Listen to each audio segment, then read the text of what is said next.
I didn't know that walking into a doctor's office could change my entire life. I thought I was going there to fix something broken inside me. But what I found was a woman who saw through every wall I'd ever built, and the moment our eyes met, I knew I was in trouble. This is the story of how a simple appointment became the most dangerous, beautiful obsession I've ever known. I didn't go to the doctor expecting anything unusual.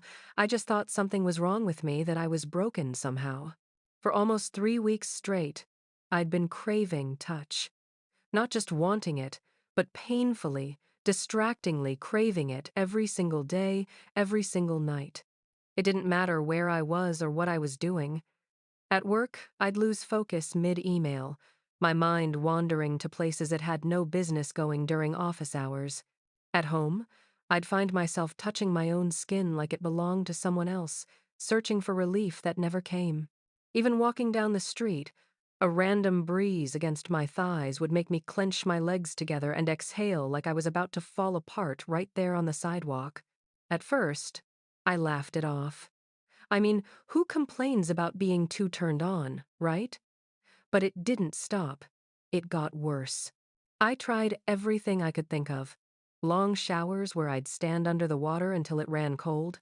Short showers where I'd rush through, trying not to think. Cold drinks. Breathing exercises I found on some wellness app. Nothing helped. My body felt like it was stuck in this endless loop of wanting, aching, and never really getting enough. So one morning, after waking up from another dream that left me soaked in need and frustration, I did something I never thought I'd do. I booked a doctor's appointment, and I told them the truth.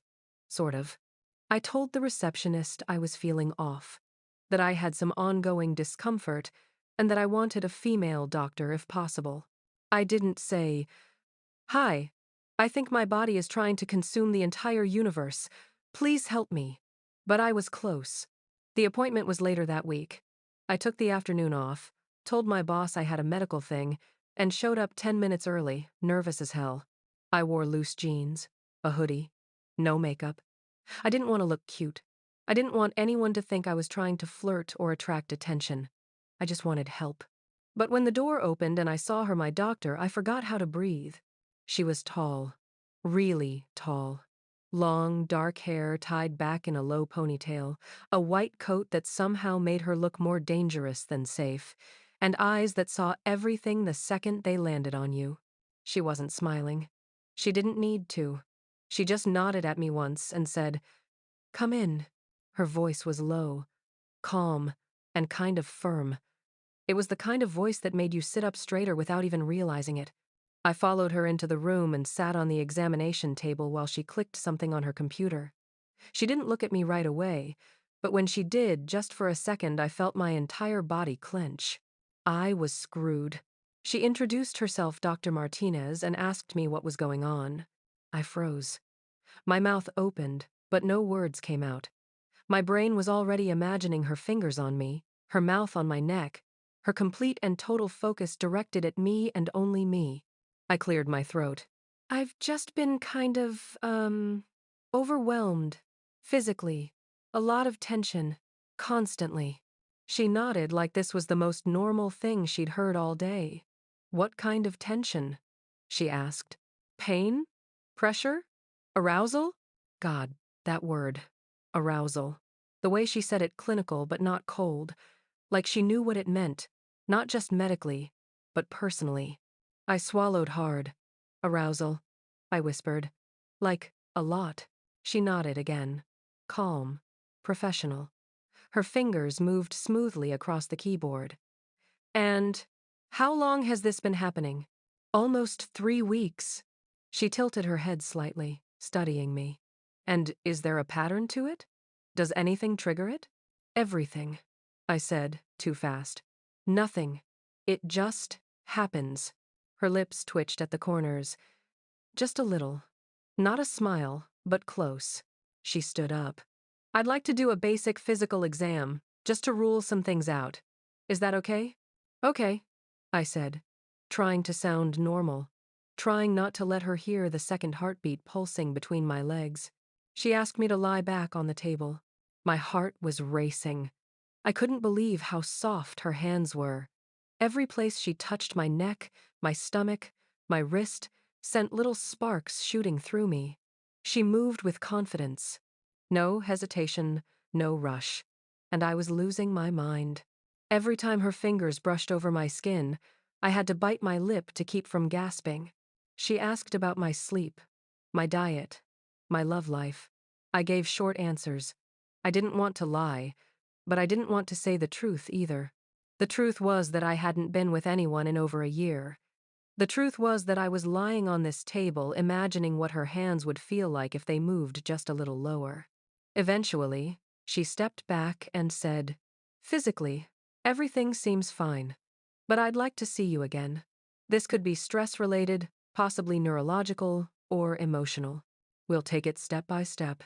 I nodded, but my mind was stuck on the word emotional. Because that was the thing, wasn't it? It wasn't just physical. It was something deeper. Something I didn't know how to name yet. I left that day with a follow-up appointment scheduled and her voice echoing in my ears. She'd said, "Don't worry. We'll figure it out." But I already knew something had changed. I hadn't just met a doctor. I'd met someone who could undo me with nothing but a glance. The days after that first appointment were torture. Not because of the constant arousal I was feeling. That was still there, sure. But now it had a face, a voice, a body. Now, every time I felt that familiar ache building, it was her I pictured. Her voice asking, "What kind of tension?" Her fingers, soft and firm, moving over my skin like she knew exactly what she was doing. I tried to forget her. I really did. But I couldn't. I thought about canceling the next appointment. I thought maybe this was a mistake. That maybe I was just obsessed. That maybe I needed to see someone else, someone older, someone less attractive. Someone who didn't make my entire body hum just by existing in the same room. But something deeper told me to go back. Not just because I was turned on all the time, but because for the first time, someone made me feel like I wasn't crazy for it. When I returned the following week, she greeted me the same way. Calm, polite, direct. No smile, no flirting. But her eyes still lingered just a second too long. This time, the appointment was different. She didn't do another full physical exam. She sat across from me, crossed her legs slowly, and asked if I'd be okay talking more about what I'd been feeling. I nodded. So I started talking. I told her I wasn't in a relationship. I hadn't been with anyone in a while. I didn't watch adult films often. I didn't even think about intimacy all the time. Not until now. "It's like my body is craving something," I said, "and I don't even know what it is." She leaned forward slightly. "Do you feel safe when it happens? Or scared?" "Both," I admitted. She tilted her head again, studying me with those dark, steady eyes. Then she said something that made my stomach tighten. "Sometimes arousal isn't just about physical release. Sometimes it's about unmet needs, emotional, physical, intimate. The body speaks when the mind stays quiet." God, the way she said intimate made my breath catch. Her eyes were steady, but I swore there was something else behind them now. Something warm, watching, curious. I looked away. I feel like I'm losing control. She leaned forward just a little more. "What if that's not a bad thing?" We sat in silence for a moment. Then she suggested we meet weekly. She said she wanted to help figure out if this was emotional buildup, hormonal imbalance, or something else entirely. I didn't care what the reason was. I just wanted to be near her again. That became our rhythm. Every week, I'd show up. She'd ask questions. I'd answer with flushed cheeks and a racing heart. We never touched again after that first exam. But the tension, it grew. Slowly, quietly, like something curling tighter under the surface, waiting to snap. Some weeks I wore something looser to hide how aroused I got just sitting across from her. Other weeks, I wore tight jeans just to feel a little more in control. I wasn't sure who I was trying to tease, myself or her. One day, maybe the third or fourth session, she asked a question that changed everything. "Do you feel more aroused after leaving our sessions?" I blinked at her.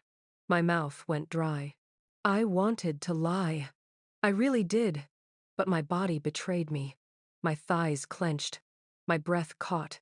Yes, I whispered. She nodded. Calm. Clinical. But I saw it, the flicker in her eyes. That warmth again.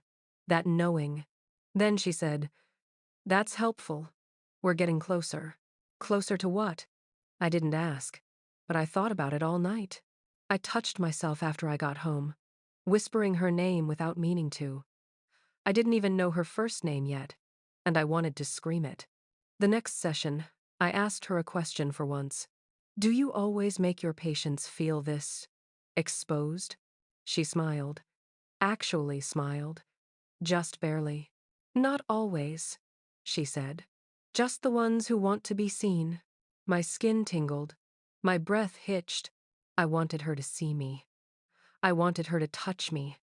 I wanted her to press me up against the wall and do whatever she wanted while whispering that she knew exactly what I needed. But she didn't do any of that. She stayed professional, calm, always just out of reach. And that made me want her more. But there was one session that changed everything. I walked into her office that day completely exhausted. And not the kind of exhausted you could sleep off. My skin felt too tight. My body felt hot in places that had no business being hot at 10 o'clock in the morning. And my head was spinning constantly with the same thought. I need release. I sat down and didn't wait for her usual warm-up questions. "I can't take it anymore," I said. She looked up slowly, eyebrows raised like she already knew what was coming. "I can't focus at work. I can't hold conversations. I'm snapping at people. I'm daydreaming about everything. And it's not even normal stuff." I paused, lowering my voice. "It's raw, intense, constant." She was quiet, studying me with those dark eyes. Then she nodded slowly. "You've been holding yourself back," she said. "I have to," I said quickly. "If I didn't, I'd be, God, I'd be in the office bathroom all day." She leaned back slightly in her chair, her expression calm, focused. But again, her eyes gave something away. "Then maybe it's time to stop holding back," she said softly. I blinked at her. "What?" She crossed one leg over the other and spoke slowly, like she was choosing every word with care. "Sometimes the pressure builds not because you're overindulging, but because you're denying yourself too much.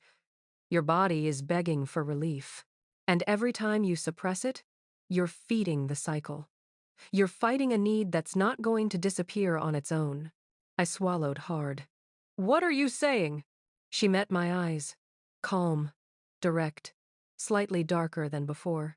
"I'm saying maybe you need to stop trying to stay in control. At least for now. When you feel aroused, let your body follow it. Touch yourself, as often as you need. Don't push it away. Ride it out. Let your body have the experience, instead of punishing it for asking." I think I forgot how to blink. I just stared at her, heat rising up my neck, my thighs squeezing together without me even thinking about it. "And in the meantime," she added, her voice softer now, "there's something that might help." She stood and walked to one of the drawers behind her desk. I couldn't see what she was doing. My mind raced with a dozen wild possibilities. When she turned back, she wasn't holding anything physical, but she did hand me a small brochure. Clean design, simple title, The Rose. My mouth went dry. She sat back down and said, "It's a discreet, high-quality stimulator, compact, gentle. A lot of women find it helps with ongoing tension like yours. Controlled, private, effective." I didn't even know what to say. She wasn't joking. She wasn't embarrassed. She was dead serious. "I can't prescribe you what your body's craving," she added, her voice almost too calm. "But I can suggest tools to make it more manageable." I held the brochure with both hands like it might catch fire. "And if I use it?" I asked quietly. "Like you said, whenever I need to." She gave the tiniest nod. "Exactly. Don't suppress. Let it happen. Let go." The words hit me deep. Let go. I hadn't done that in so long. Not really. When I left her office that day, I didn't even make it home before ordering the rose online. One click, same day delivery. And that night, I used it twice.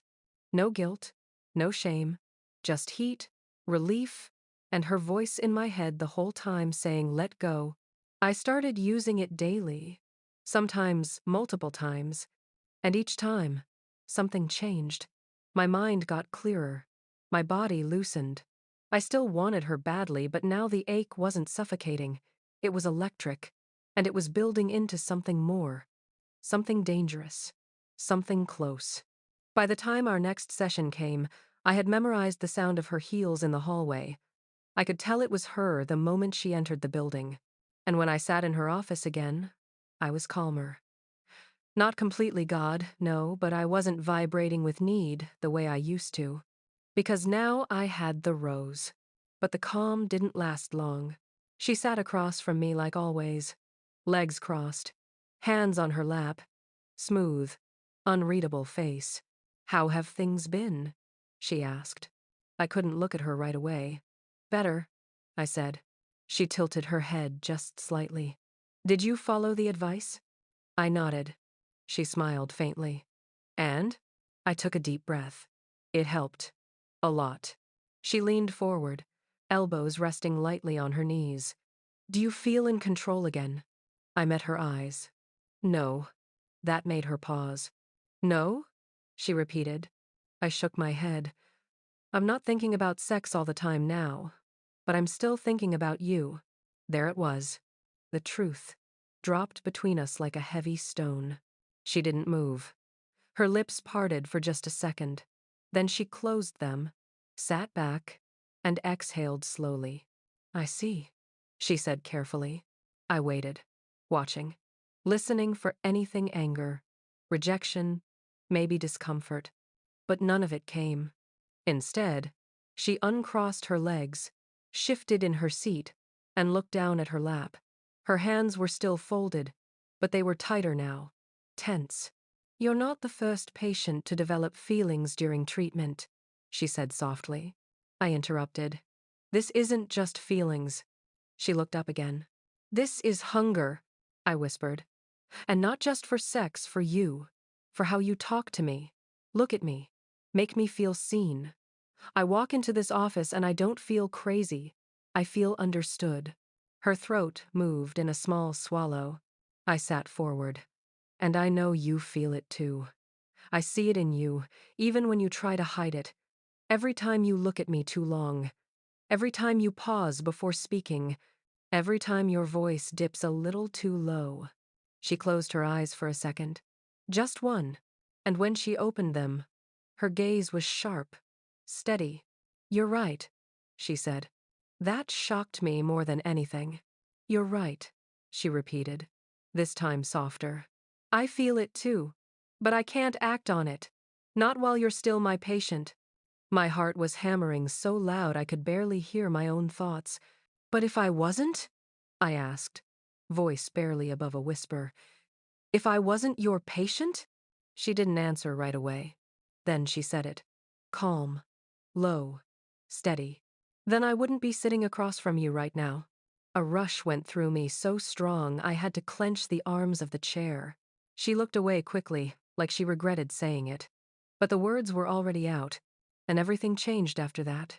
The sessions were still clinical on the surface, but underneath, the tension was 10 times worse. Sometimes I thought about canceling just to get some space, but I couldn't stay away. I needed her. Not just her advice or her guidance, but her presence, her breath, her body, her skin against mine. And I think she needed me too. The way her eyes softened when I laughed, the way her fingers twitched when our hands accidentally brushed, the way her voice trembled just a little when I looked at her too long. We were playing with fire, and we both knew it. It happened the day I told her I was thinking of ending the sessions. Not because I was better, but because I couldn't take it anymore.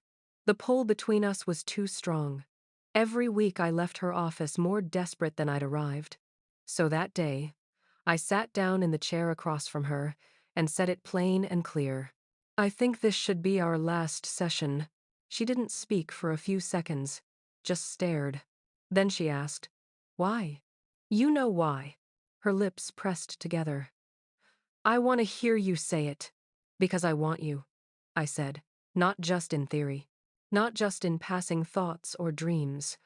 I want your hands on me, your mouth, your weight on top of mine. And I can't pretend this is still professional. Her breath caught. Quiet, but I saw it.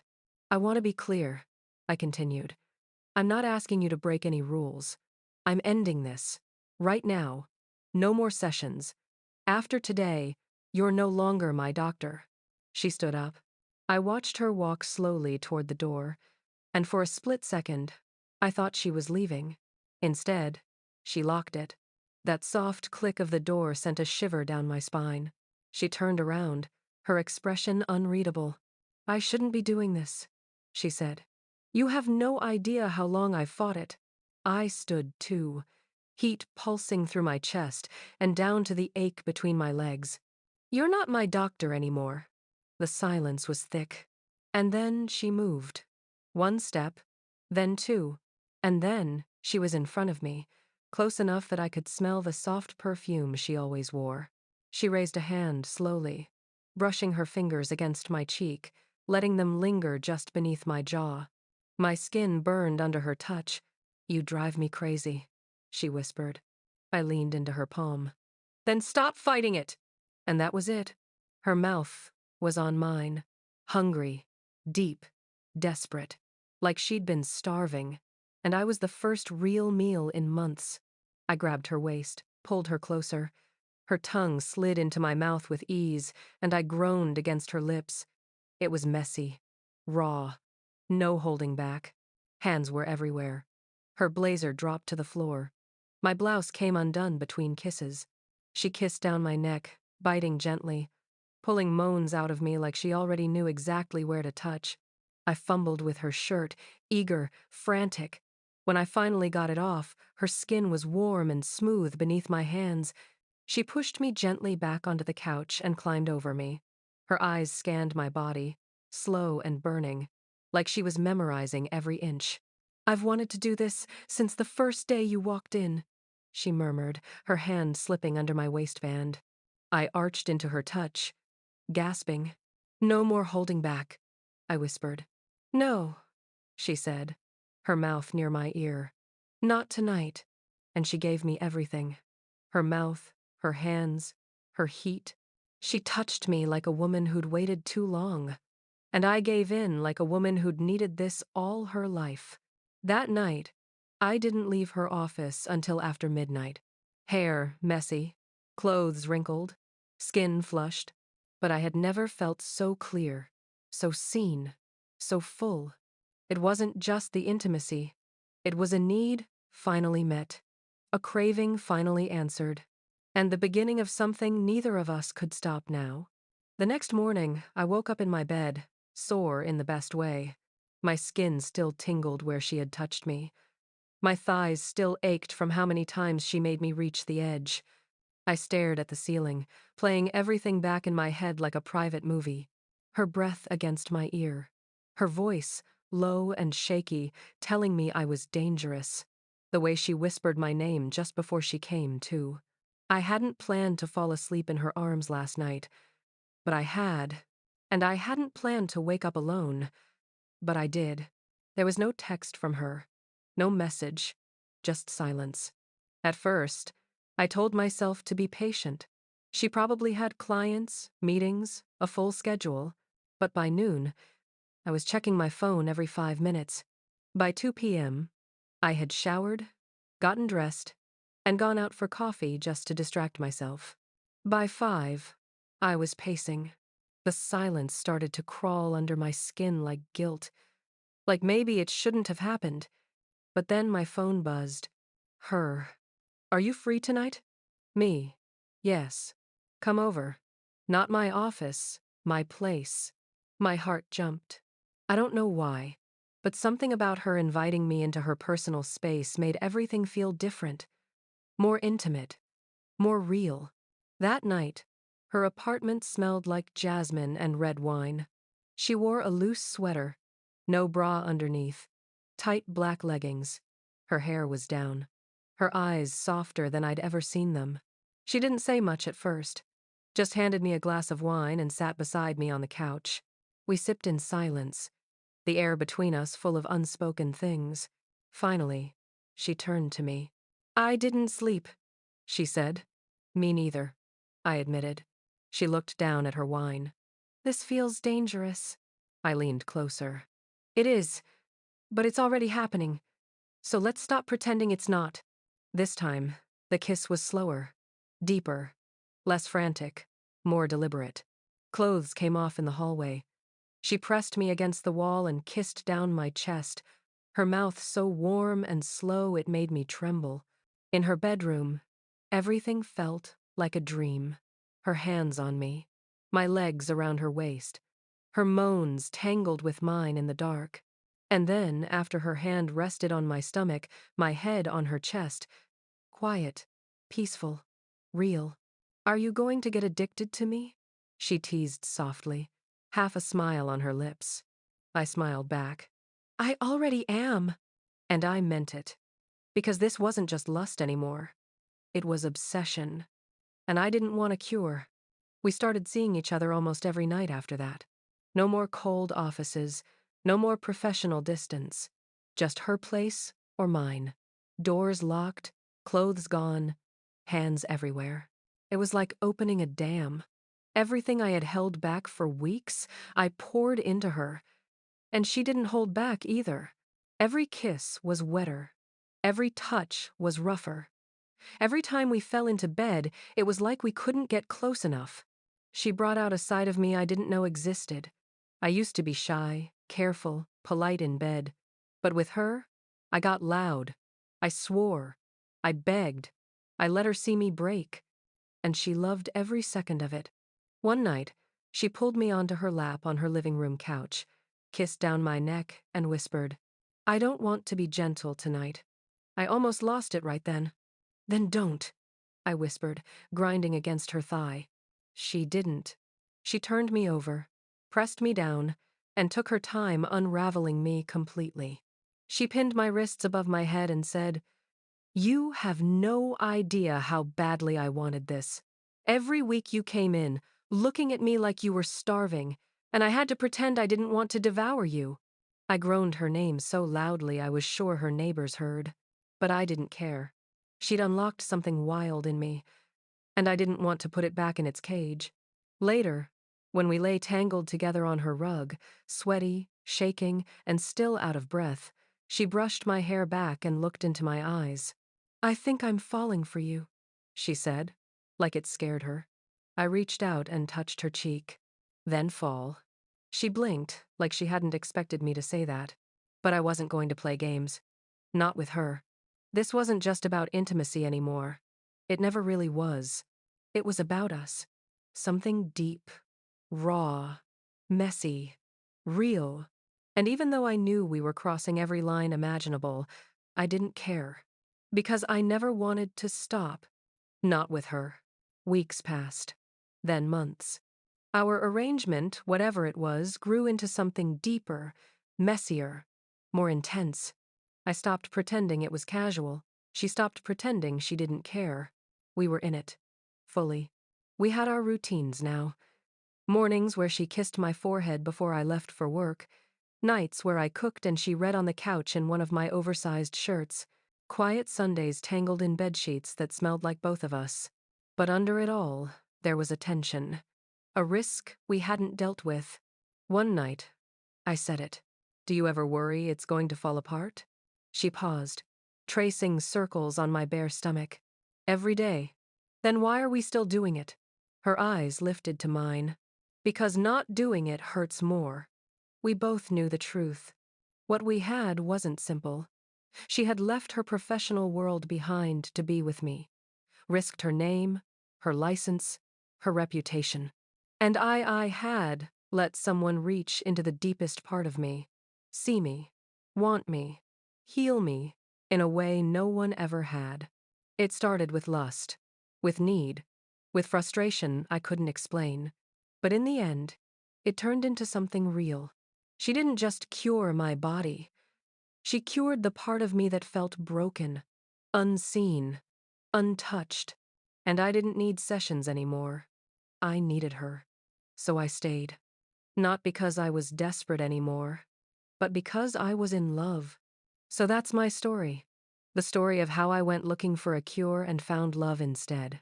How I crossed every line I wasn't supposed to cross. How I let myself fall completely, recklessly, beautifully. If this story made you feel something, if it made your heart race or your breath catch, please leave a like and let me know in the comments. Did you see it coming? Would you have done the same thing? I love hearing your thoughts. And if you're craving more stories like this raw, emotional, real lesbian love stories that don't hold back, make sure you subscribe to the channel. There's so much more coming. Thank you for being here. Thank you for listening. Thank you for letting me share this part of my heart with you.